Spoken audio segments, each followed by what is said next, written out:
Hello and welcome to Smaulgld, in case you missed it. Top gold and silver stories for the weekend at October 15th, 2017. Alternative assets, gold, silver, Bitcoin, and Litecoin are on the rise. Alternative assets soared last week and NASDAQ also hit new highs. We've got all asset classes last week on the rise. The gold-backed yuan story dies an ignominious death. We're going to talk about that briefly. We've talked about that a lot this week, but we'll do a recap on why that story is complete and absolute nonsense, and we'll use the words of the people that actually promoted the story in the first place. As we said, it was a strong week for gold and silver. Bitcoin hit record highs, bursting past 5,000 and all the way up to over 5,800 during the week. And Jamie Dimon managed to trash it again.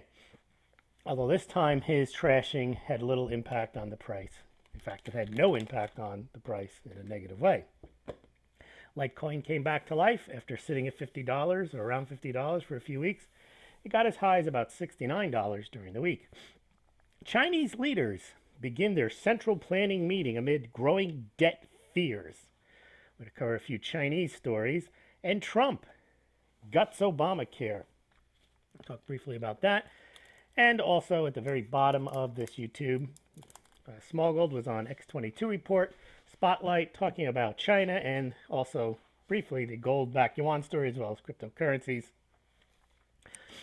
So you might want to check that out as well. All right, here's your pitch to donate to Smaulgld via PayPal, via Bitcoin, via Litecoin, or becoming a Smaulgld patron. You can do so below. If you appreciate these reports, please consider donating a small or a very large amount. Now, let's look at the gold and silver stories. So gold closed up 2.1%, over about $27 rise in the price of gold up to $1,303. It's a good sign to see it over $1,300.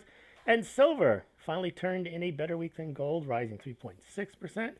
And it also crashed a key level over $17, and it closed at $17.41, up about 62 cents. This means the gold-silver ratio dropped below 75 to 1 to 74.86, which is about where it was a month ago. There's just a quick reminder on how the gold-silver ratio has been well over 16 to 1 for about 60 years. As we say, silver is a spike and dive metal. Well, we may catch a bid if silver and gold both continue to rise, then we do expect silver to rise faster than gold. All right, let's take a look at some of the big stories of the week.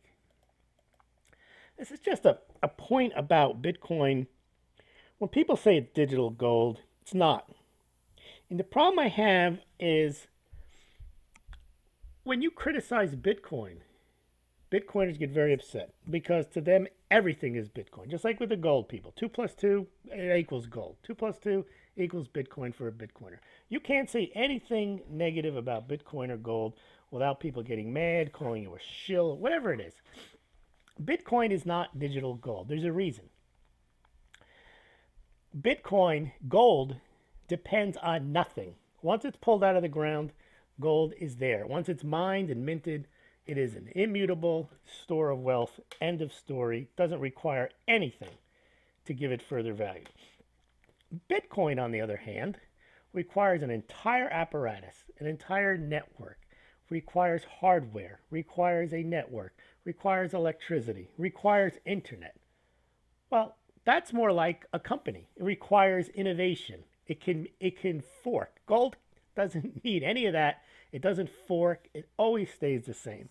So whatever positive attributes you want to ascribe to Bitcoin, you can't call it digital gold. It's not. You can call it a wonderful technology. It's more akin to a company that's constantly trying to create value by expanding the network, by adding features, by making it faster, making it cheaper, making it interoperable with other cryptocurrencies. But it's not gold. And it's not digital gold. All right. Let's move on. And as I say, if you want to bet against human folly, or you're worried about people screwing up, gold is the place to be because gold doesn't screw up. You could say, well, Bitcoin's a safe haven. No, it's not, because nothing can protect Bitcoin against its own shortcomings, which have nothing really to do with Bitcoin, because things can happen around Bitcoin to the system, to the internet, to the satellite that may be hosting the blockchain. Doesn't matter. Bitcoin is not immutable the way gold is.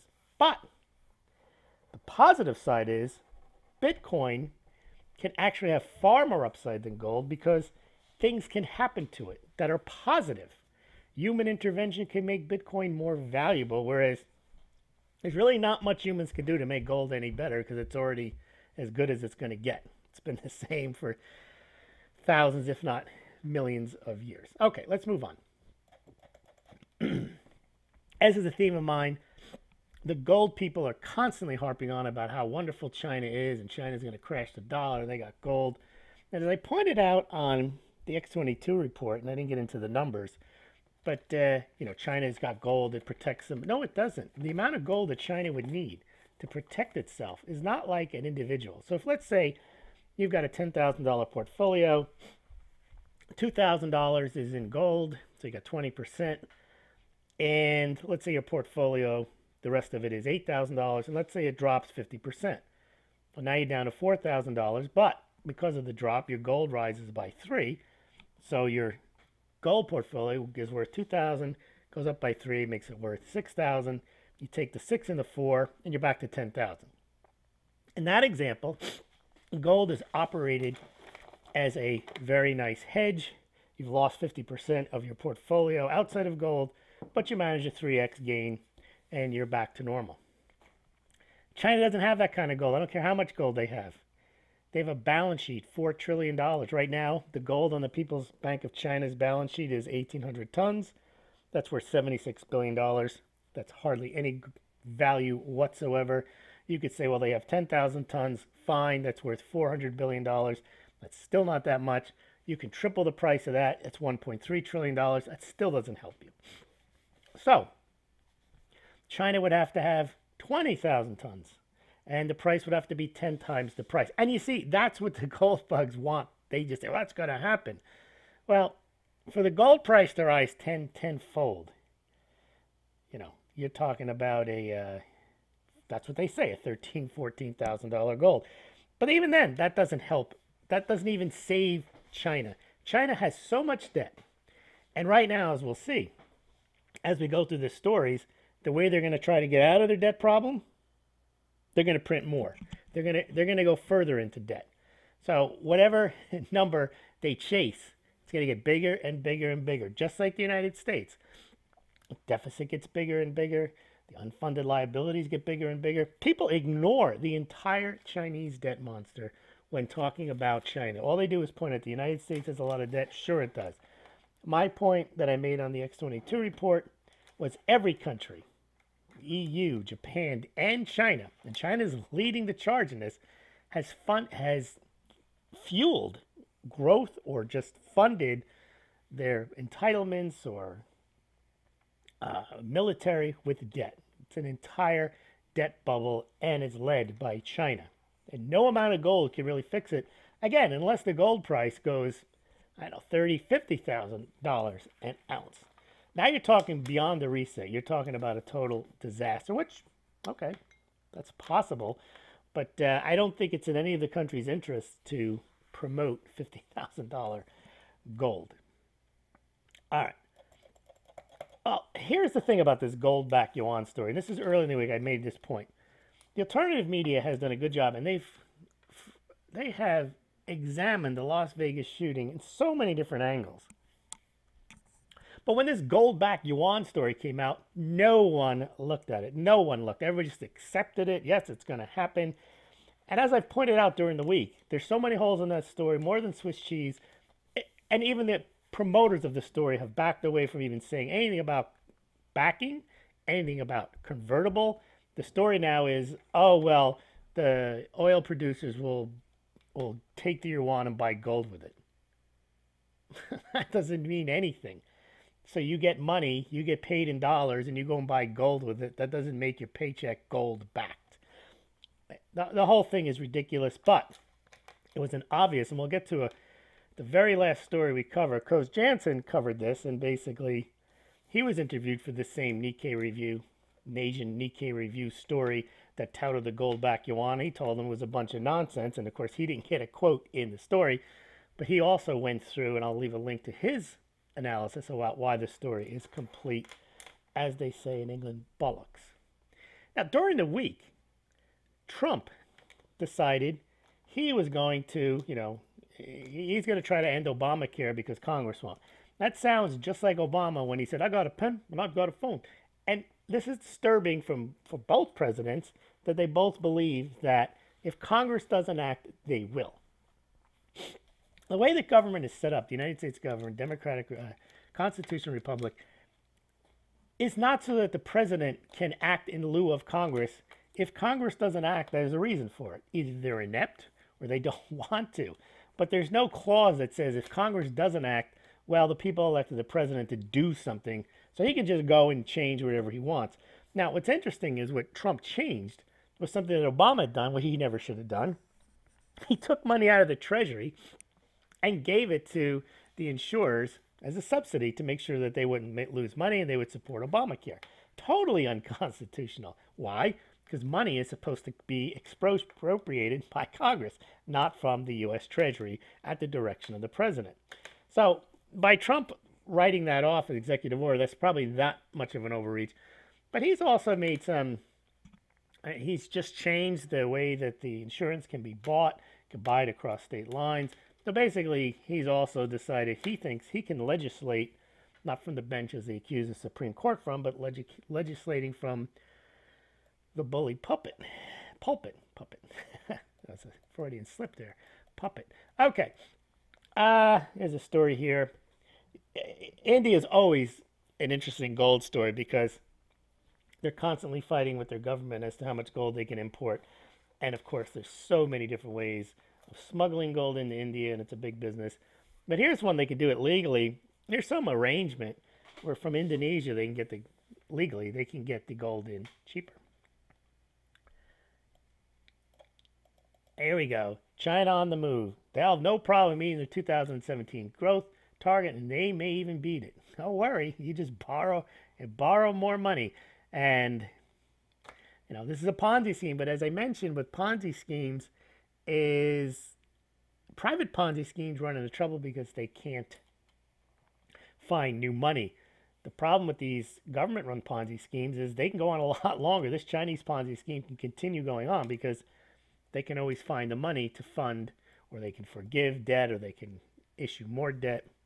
Speaking of which, Bank of Japan Governor Kuroda pledges to stick with quantitative easing. Why not? If you're in charge of the Ponzi scheme and you can just print money, why stop now? So again, it's not just China, it's Japan, United States, EU. Here's an interesting one. Now, China was recently downgraded. I think they're at A+. Then after that, there's AA, AA+, AAA.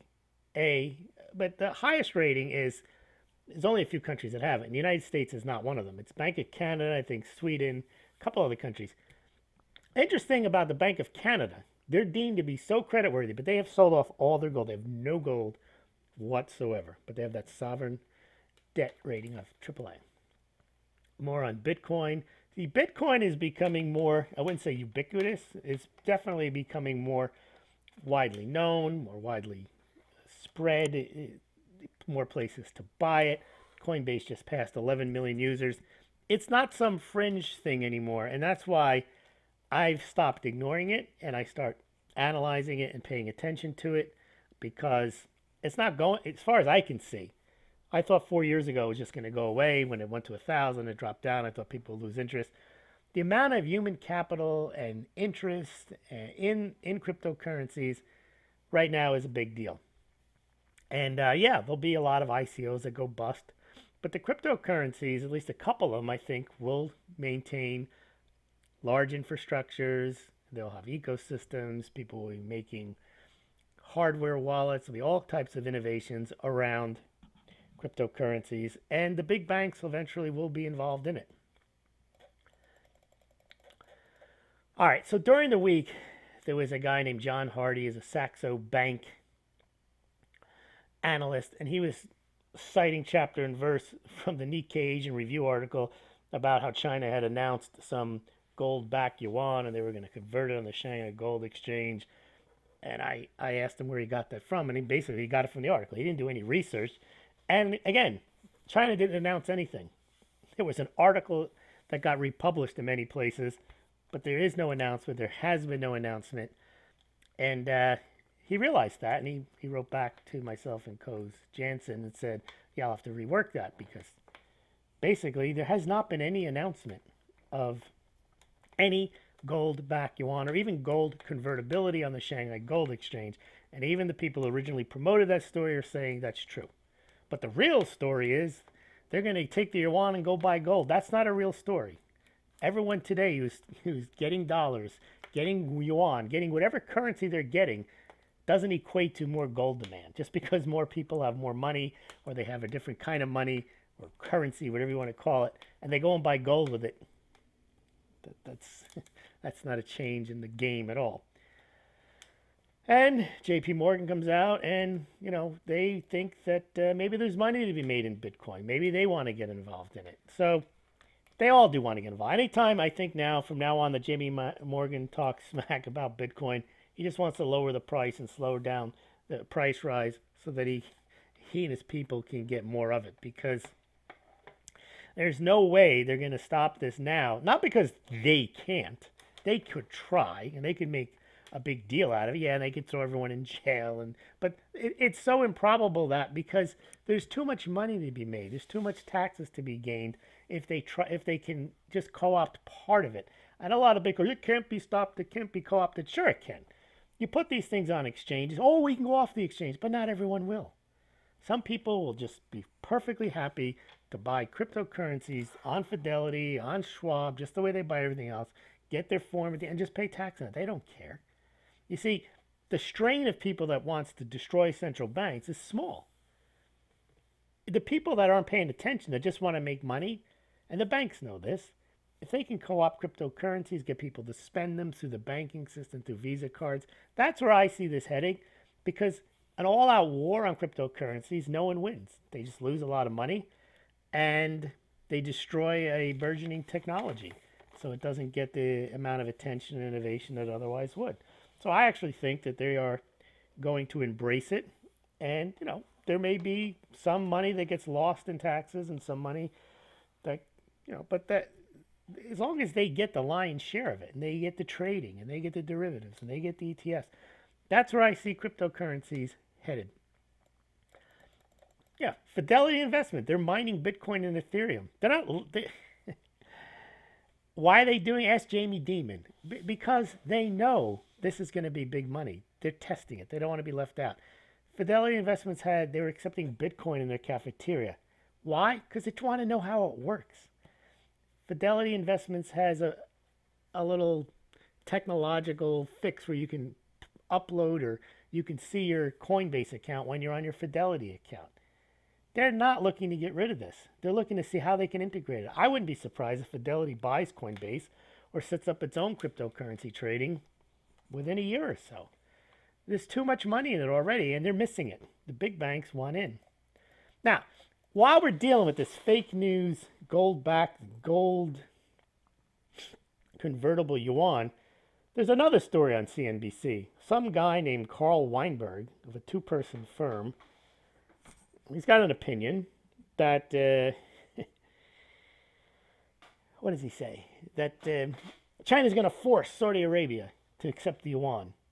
CNBC, fake news, they run with that as a headline. Like that's a fact. That's what China's going to do. Just like the gold-backed yuan story. China never announced anything, and if you think China's going to force Saudi Arabia to take the yuan, that's an opinion. That's a speculative opinion. That's not a headline. That's not news. But the way they cite it, and they cite this guy, whoever he is, I don't want to denigrate him. He may be a smart guy. He may even be right. This may one day happen. The point is, it's not a fact. It's not, China isn't going to do this other than in this guy's speculative imagination.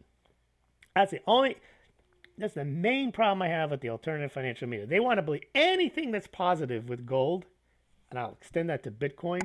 Something's going to be a game changer, change the world, and we've heard all these stories. Sovereign-sized bond buy of gold coming up. COMEX default is imminent. All these nonsense stories that never come out to be true. Sharia law is going to add $7 trillion worth of gold demand. And the latest is, well, it's not a gold-backed yuan or gold convertible, but they're all going to take their money. And if just a quarter of them buy gold with it, the oil producers buy gold with it, we're going to be seeing $13,000 gold. Okay. And if you like fantasy, that's fine. And you like to be told all these fantastical scenarios whereby it's game over and your gold is going to go to the moon, your silver is going to go to the moon. There's sites out there. Don't come here. Listen, because I will look at those stories. I will analyze them first and foremost as whether they're even true stories. And then if you like, sometimes I may go into it and say, well, even if it is true, that doesn't mean. So for example, in the gold-backed yuan story, now that it's morphed away from, well, the gold will be sourced outside of London, outside of China, well, then I say it has no impact at all. I wouldn't bet the farm that the oil producers are going to take their proceeds from selling oil in yuan and go buy gold with it. Why? Well, they don't do it when they get their dollars for gold. I mean, for oil. They sell oil and they get dollars. The dollar's such toilet paper and they don't want it. They can go out and buy gold. They don't do that. Well, I don't see why they would do it if they got yuan. They may even convert it back into dollars. Who knows? Again, and it's speculation. And there's nothing wrong with speculation, except it's got to be labeled as speculation. Okay, so here we go. Now, gold money, Alistair MacLeod, has changed his tune and is now saying that the gold will be sourced outside of London. That's okay. Now, that's not much of a story, because then it's not gold backed and it's not gold convertible. But he wrote an article on the 14th saying the gold will be sourced out of London. And he also appeared on the Daily Coin and said, no, this gold is, I don't know anyone would even think that the gold would come out of the Shanghai Gold Exchange because, you know, that's ridiculous. You can't take money out of it. You can't take gold out of the Shanghai Gold Exchange. However, he did write an article on August 24th before the Nikkei Asian Review story about the gold-backed, gold-convertible yuan. And he said precisely that on August 24th. He said the gold would come out of the Shanghai Gold Exchange. So I wrote an article, and you could see it, and it's on the YouTube too. The curious story of the gold-backed yuan has gotten even more curiouser. So basically, we can see how this story came out first in one form, then morphed to another, and once they realized that it wasn't really believable, they changed it to basically a non-story. That there's going to be a yuan-denominated contract, which there already is. There's countries that are out in sanctions, Iran, Russia. They already deal with China in yuan. But that doesn't create additional gold demand. It just means they're trading in yuan. So here's our friend John Travolta. You know, the gold-backed yuan story peddlers. No, that's not what I meant. You know it. No, I didn't. I didn't mean that it was gold-backed to gold yuan. Sure you didn't. That was the whole point of the story. That was the headline. Oh, don't get caught up in headlines. Okay. That's what everybody cited. And in fact, Jim Rickers then got fooled then because he said China announced that or any oil producer could take their yuan and then go to the Shanghai Gold Exchange and get gold. Well, where did he get that idea? He didn't invent it. He read it somewhere and he just assumed it was true, I suppose. Okay, here's this guy, Mike Novogratz. He used to be a hedge fund manager for a major hedge fund. Now he's got his own. And he's put all his money, like millions of dollars he's putting into cryptocurrencies. And he says, we're going to get to 10,000 in Bitcoin in 6 to 10 months. And he noted, this is a good point. And this is why I don't think they're going to outlaw Bitcoin. Japan, South Korea, Australia, Philippines, Singapore, Hong Kong, among others, have introduced necessary regulation to encourage people to use digital currencies. That's true. And they wouldn't do that without talking to the other central banks. You know, the United States hasn't really come down on cryptocurrencies. What the U.S. is trying to figure out is how do they extract their taxes. That's all they care about. And how do they try to find people that are using Bitcoin for nefarious purposes? But it can't be lost on them that cash can also serve, or any other type of emolument, can also serve as the basis or the funding for fraud or terrorism. So it's the same argument. You don't outlaw everything just because it could be used for bad purposes. That's what Jamie Dimon is saying is going to happen. Like he was saying, why would anybody want a Bitcoin when you've got fiat currencies like the yen and the... Well, he's missing the point. Yeah, why do you want fiat currencies when they can be inflated beyond recognition? So once you're in the digital world, Bitcoin looks more attractive because at least, sure, it's an abstraction and it's not backed by anything, but it's also backed in the sense that it's more stable, not the price, but what you can do with it. You can't expand the money supply. A lot of people say, oh, you can fork it. That's different. That's not the same blockchain then. All right. So now here's an interesting thing that happened with Coinbase, which I think when you buy on Coinbase, it takes like a few days to get your coins, and then you have to, when you sell them, it takes time to get the money. They now have this instant buy. I guess when you buy your Bitcoin, Ethereum, like you get it right away. That should speed up trading. That should just, again, it facilitates the whole market in cryptocurrencies. Here we go. China's new yuan loans rise in September. Borrow more money than your adversary, says Sun Tzu in The Art of Central Planning, because that's how you win the long game. See, this, I see this cliche. Sun Tzu, Art of War, China knows what they're doing, China's long game. It's almost laughable that somehow that people in China or the Chinese Central Communist Government is smarter than the rest of the world. I heard Jim Riggers, I've been to China. I've got friends in China. Some of my best friends are Chinese, and they're not morons. This idea that the people in China are more on the ball, are smarter than everybody else because of a book that anyone can read. Sun Tzu, The Art of War. Never let your adversary know how... Yeah, it really is laughable when people ascribe to an entire nation or even a communist centrally planned government some type of superior foresight and insight and planning.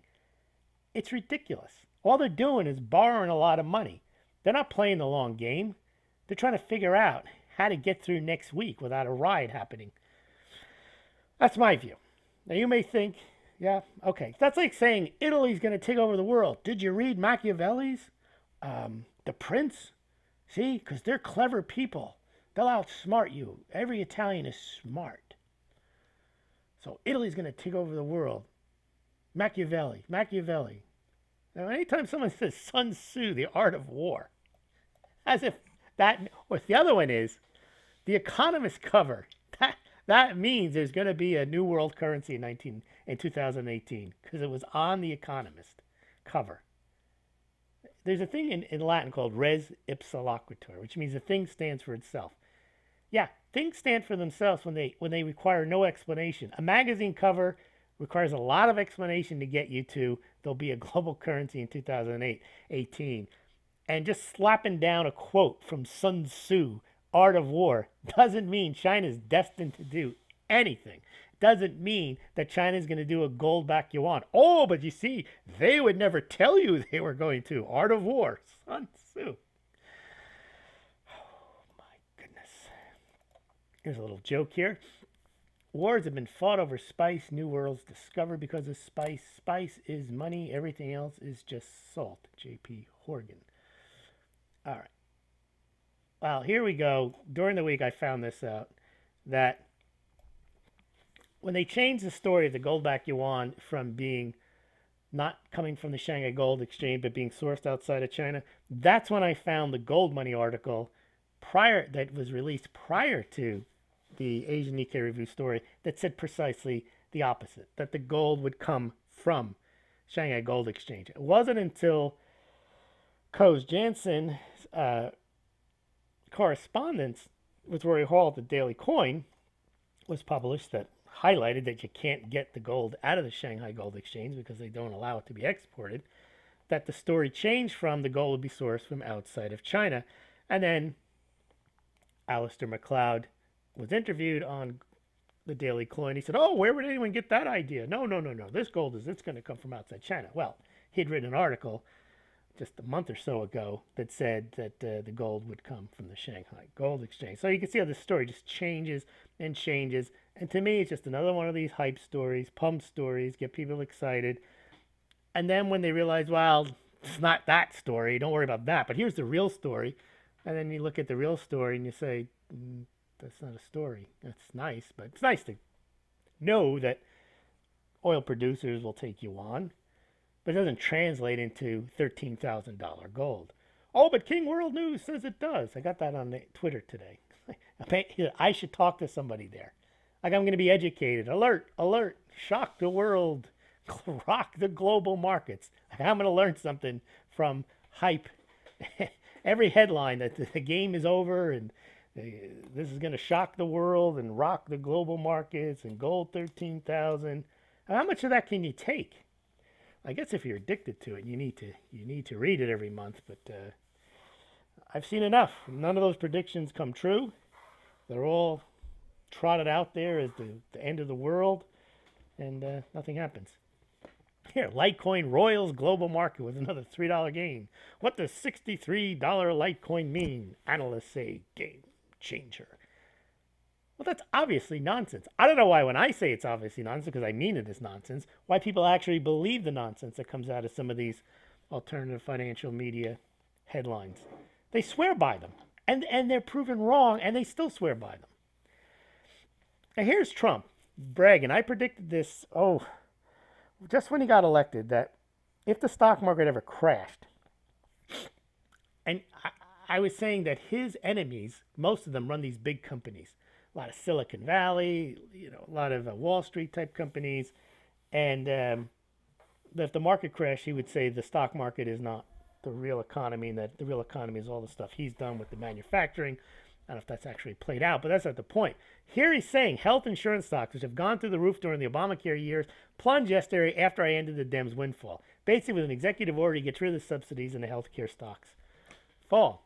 So it's kind of a prediction come true in that Trump is now at least selectively going after, or at least taking relish in, the failure of some of these companies, these Obamacare, these companies that made money during the Obama years are not going to make the type of money during his administration, specifically because of an act he took. Yeah. So here's more on, that's JP Morgan. Okay, so in China, the worrying cycle of debt between city, state banks, and developers poses rising risk to the economy. Of course it does. Of course it does. But not to the gold people. China, everything about China is wonderful. No, they play the long game. Art of war, don't you know? China has got a massive debt problem, and they've shown no signs of reining it in. They're going to solve it by issuing more debt. That can't be stressed enough. I don't care what you say about China. And again, it's not that everything about China is negative. There are positives about China. There's positives about the United States. No one's willing to give on either side and say, yeah, China has a debt problem, or yeah, Bitcoin really isn't gold. No, once you believe in Bitcoin, you can't say anything about Bitcoin. Once you believe in the China story, you can't see anything negative about China. It's just like someone arguments you see with Obama. Obama would do something wrong, and you talk to an Obama supporter, but George Bush. We're not talking about George Bush. We're saying he did something wrong. Did he or did he not do something wrong? They won't admit that he did something wrong. They just say George Bush. It's the same thing with Bitcoin. Same thing with gold. Same thing with China. Whatever you're arguing about, no one is willing to concede that if you're a China fan, that China has a debt problem. No one is willing to concede, if you're a Bitcoin person, that there are flaws possibly in Bitcoin. No. It is everything about Bitcoin. Everything is great. Same with gold. You can't argue that, well, maybe gold isn't used as money. What are you talking about? Gold is money. Gold has always been money. Gold's been money for 5,000 years. And you can't even get a thought in edgewise that, well, no one uses it as money anymore. All right. And I think that is the issue with any debate or discourse is no one's willing to even admit that there's credibility either as a criticism of their own view or asset, or that there's credibility on the other side's point of view. That's where you get this punch a Nazi. Someone disagrees with you. Well, that's because, if they're a Nazi, they don't deserve to live, so I'm allowed to punch them. All right, so here's the story, the curious case of gold-backed yuan story just got curiouser. I cover this. It's worth taking a look at. And here is our friend Coach Jansen. Myth. The gold-backed oil futures contract is a myth. It covers many of the same points. We both had the same point of view on this from day one. We both saw that the story was unsourced. Independently, we weren't in contact. I only found out that he was having the same point of view when I saw it on the Daily Coin 2 weeks later. But the one thing that Coase brought to the table that I didn't, and it's very important, and it solidifies the whole point of view, is that he knows the ins and outs of the Shanghai Gold Exchange and the Shanghai Futures Exchanges, and he realizes you can't get gold out of those exchanges. And so his article is very well reasoned. I leave a link there. You can check it out.